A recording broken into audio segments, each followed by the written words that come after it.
The Tiger Rising, Chapter 2. "Looky here," said Norton Treemonger as soon as Rob stepped onto the bus. "It's the Kentucky Star. How's it feel to be a star?"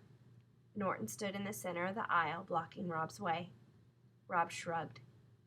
"Oh, he don't know," Norton called to his brother. "Hey, Billy, he don't know what it's like to be a star." Rob slipped past Norton. He walked all the way to the back of the bus and sat down in the last seat. "Hey," said Billy Treemonger, "you know what? This ain't Kentucky. This is Florida."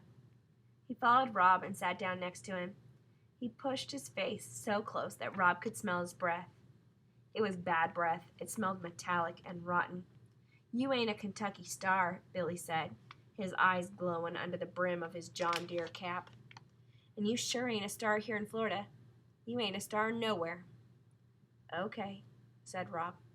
Billy shoved him hard, and then Norton came swaggering back and leaned over Billy and grabbed hold of Rob's hair with one hand and with the other hand ground his knuckles into Rob's scalp. Rob sat there and took it. If he fought back, it lasted longer. If he didn't fight back, sometimes they got bored and left him alone.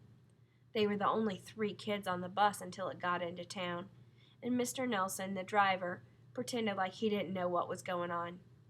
He drove staring straight ahead, whistling songs that didn't have any melody. Rob was on his own, and he knew it. "He's got the creeping crud all over him," said Billy. He pointed at Rob's legs. "Look," he said to Norton, "ain't it gross?" "Uh-huh," said Norton. He was concentrating on grinding his knuckles into Rob's head. It hurt, but Rob didn't cry. He never cried. He was a pro at not crying. He was the best not crier in the world. It drove Norton and Billy Treemonger wild. And today, Rob had the extra power of the tiger. All he had to do was think about it, and he knew there was no way he would cry. Not ever. They were still out in the country, only halfway into town, when the bus lurched to a stop.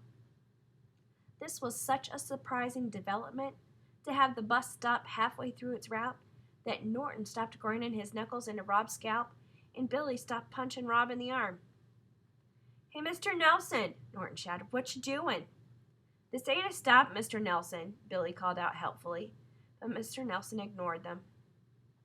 He kept whistling his non-song as he swung open the bus door, and while Norton and Billy and Rob watched, open-mouthed and silent, a girl with yellow hair and a pink lacy dress walked up to the steps and onto the bus.